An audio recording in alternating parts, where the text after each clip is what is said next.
another episode of Search It Up with Sienna, the web series where I use IMDb to discover and talk about all different types of movies and TV shows, and how the people in front of and behind the camera not only make it all possible, but are somehow all interconnected. And on today's episode, I'm going to be talking about the hit TV series, The Office, and I have two very special guests joining me. So, it's going to be a two-part episode.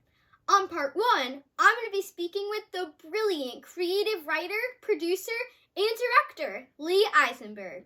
In addition to The Office, he produced and wrote, along with his writing partner, Gene Stupnitsky, so many great projects, including the movie and TV series for both Bad Teacher and Hello Ladies. He also worked on the movie Good Boys, and he is currently working on the Apple TV series Little America. Before I jump into my interview, I have to imagine that most of you have heard of The Office, and a lot of you have watched it. It's one of those shows that gets funnier and funnier and funnier the more you watch it. And it has such great, quirky characters that are all likable in their own ways and actually work really, really well together. So I have to imagine it was probably amazing working with such a talented and funny group of people on and off camera. I talk about that and a bunch more with my discussion with Lee Eisenberg. So without further ado, here's my interview. How did you get involved with The Office? So I was trying to be a writer for about 5 years and had different jobs, along the way. And I was an assistant and a writer's assistant and fetching coffee and all that kind of stuff. And then at night I was writing scripts with my roommate, who was my writing partner. And then we finally wrote a script about magicians that was loosely based on us. But it was really about roommates and kind of like the way that we interacted in our friendship. And that script got in the hands of Greg Daniels, who did the American version of The Office. Mm-hmm. And he read it and he really liked it. And then he met with us. And then we had a 2.5 hour meeting with him. And we were like, oh my God, we met, you only meet with someone for 2.5 hours if you're interested. And then our agent told us afterwards, he said, oh, Greg has long meetings. Like that didn't mean anything. And we're like, oh no. And then they said, you're going to get an offer in 3 days. And we're like, oh my God, this is incredible. This is going to change our life. And then we didn't get an offer for like 2 weeks. So every day we were calling our agent, like, did the offer come in? Did the offer come in? They're like, I don't know. They might not have enough room for you and the staff. Because, it costs money. And then they finally did. And when we first got on The Office, it was we got hired for the beginning of season 2. And so the first season was only 6 episodes. We started on episode 7, but they had only ordered 6 episodes. So season 2 was just gonna be 6 episodes. And we were like, we would work on The Office for 6 episodes. We just loved the show so much. And then it turned into something bigger. And you're a writer, a director, and a producer on the show. Can you talk a little bit about your roles, and do you have a favorite role? I like all of them. Also, don't forget, I'm an actor on the show. Oh yeah, I forgot too. No, I'm kidding. That was like a joke that happened in the writer's room that they put in the show. Mm-hmm. I love all of it. I mean, when you're a writer, you're coming up with the jokes and you're sitting with the other writers and talking about what the season is and where should Jim and Pam end up and how are we starting them and what if there's a merger and what if Jim moves to Scranton and what if Michael quits and starts his own company. So you're talking about all these big things. And then as a producer, you're really doing stuff like you're helping to cast the show. You're going to the location scouts and seeing like, should we do it in this supermarket or that supermarket? Or what does that parking lot look like versus this parking lot? And you're making those types of decisions. And then as a director, you're working more visually. And so it's like, how do we make a joke funnier using the camera? And what if like we reveal something, or what if we push in? And all of those things really change the way. Or what if someone's in a certain type of wardrobe? Would that make it funnier? Is that distracting? And so you're making all of these decisions all the time. I don't know. I can't say which one I like the most. Probably like acting the least. And the show ended in 2013, but does it surprise you that it's still so popular today? It's so surprising. I had no idea. I mean, it's like, I stopped working on the show, I think, in 2010. Mm-hmm. And and when the show was on, I mean, it was like one of the biggest comedies, and people would talk to me about it, and everyone really liked it.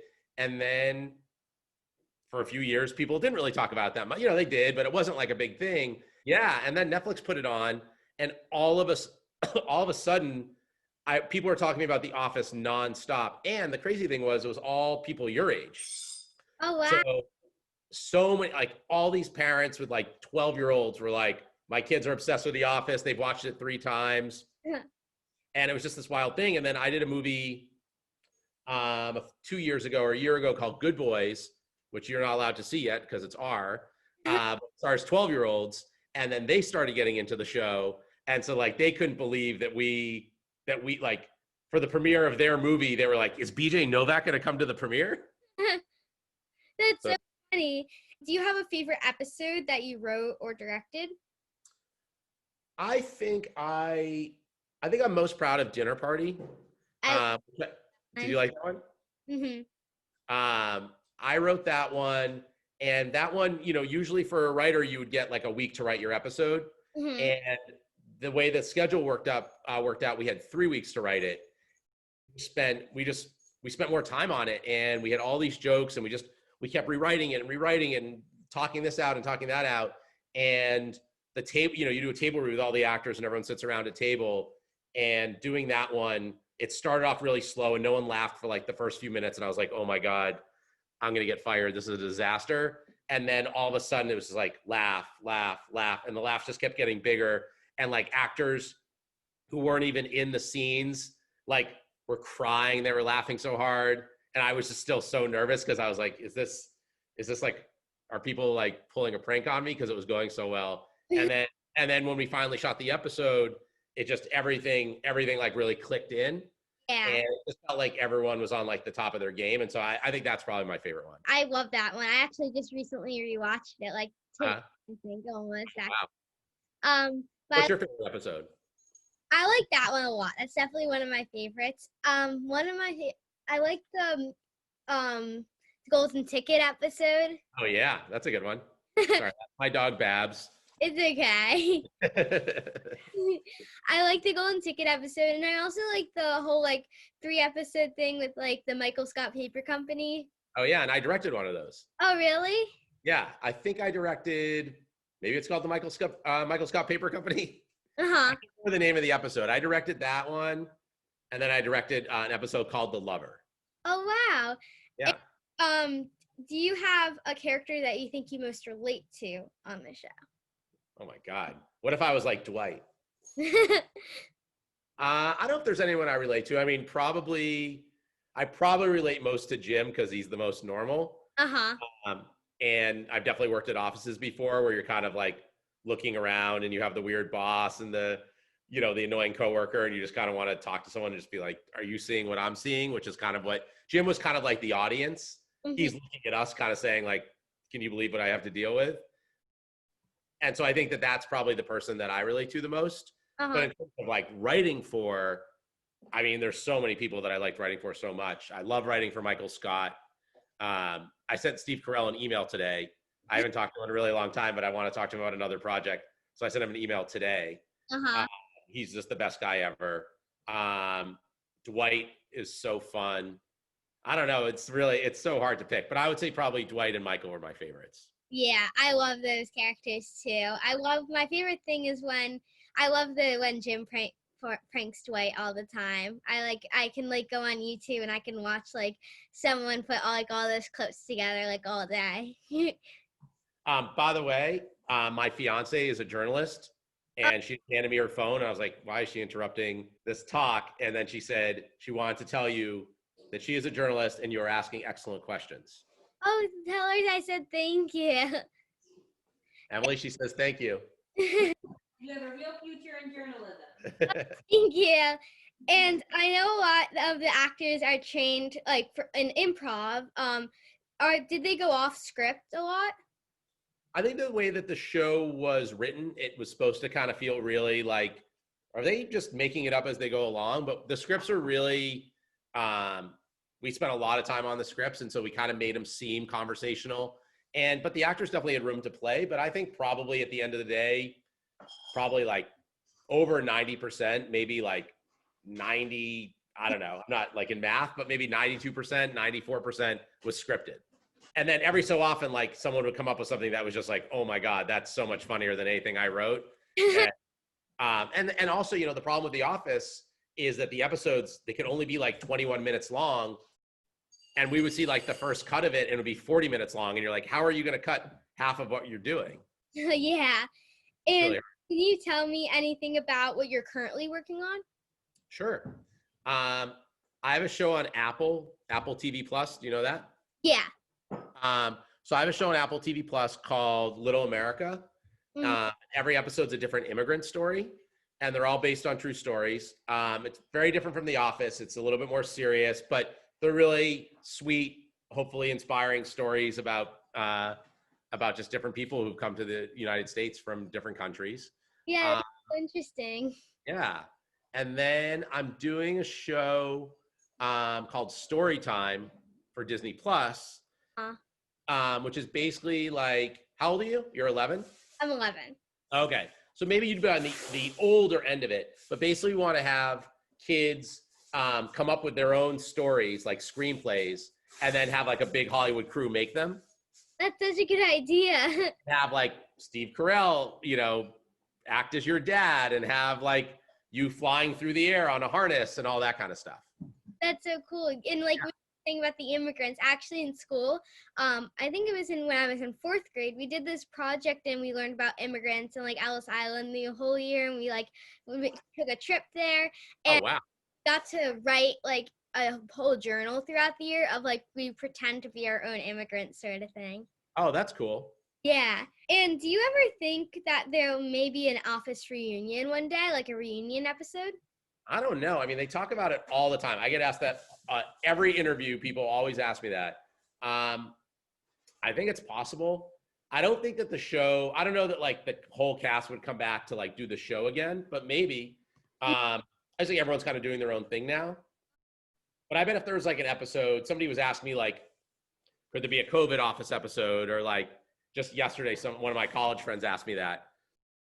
I think it's a really good idea. And I bet it would just come down to like people's schedules, but like all the actors loved working on the show. And I think all the writers did too. And for so many of us, it was like the first big thing that we did.